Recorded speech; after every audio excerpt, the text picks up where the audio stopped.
Ingin menceburi dunia fashion dan pakaian, kini peluang anda telah dibuka. Program ini direka khas adalah untuk anda yang berminat dalam dunia fashion dengan fokus kepada pembelajaran praktikal dan juga kreativiti. Sepanjang tempoh pengajian, anda akan mempelajari kemahiran seperti mereka pakaian, penghasilan pola, pengetahuan tekstil dan juga sejarah dalam bidang fashion dan pakaian.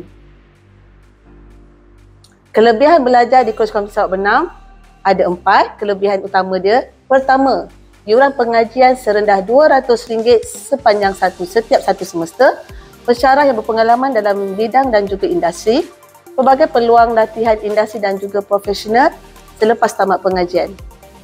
Jangan lepaskan peluang ini untuk mengejar impian anda. Kolej Komuniti Sarawak Benam, langkah pertama ke arah kejayaan fashion anda tidak penting di mana anda bermula, tetapi yang lebih penting di mana anda berakhir.